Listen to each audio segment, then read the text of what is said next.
Chandrayangutta CRPF campus లో Har Ghar Tiranga bike rally నిర్వహించారు. చంద్రాయనగుట్ట నుండి ఫలక్నుమా, శాలిబండ, చార్మినార్ వరకు తిరంగా ర్యాలీ చేపట్టారు. ఈ కార్యక్రమానికి ముఖ్య అతిథిగా సిఆర్పీఎఫ్ డీజీపీ విజయ్ భాస్కర్ బిళ్ళ జెండా ఊపి ర్యాలీని ప్రారంభించారు.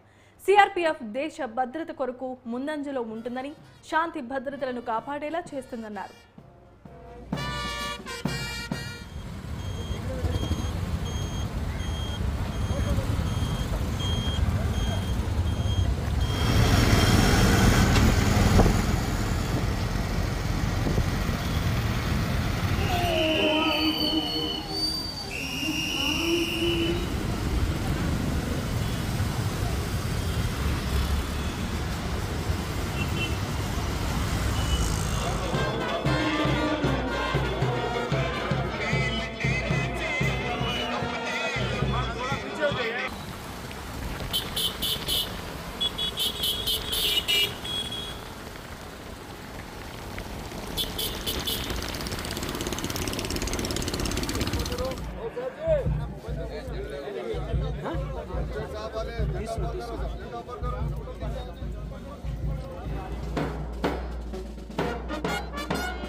సో మనం 78వ స్వతంత్ర దినోత్సవాన్ని పురస్కరించుకొని ఇప్పట్లాగే ప్రతి సంవత్సరంలోనే సిఆర్పిఎఫ్ వాళ్ళు ఇక్కడ చంద్రాయనగుట్ట నుంచి ఇక్కడ దాకా బైక్ ర్యాలీ తీసుకురావడం జరిగింది.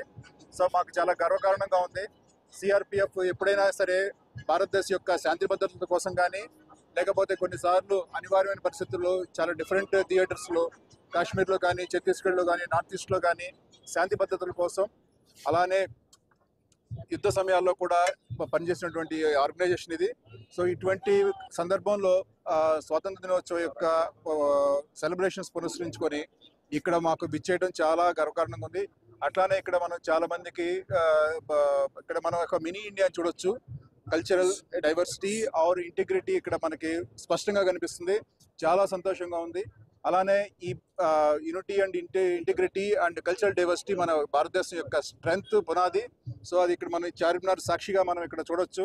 సో అలానే బేసికలీ సిఆర్పిఎఫ్ అనేక విపత్తుకరమైన అంశాల్లో కూడా పనిచేస్తూ ఉంది. ఎన్డీఆర్ఎఫ్లో కానీ, లేకపోతే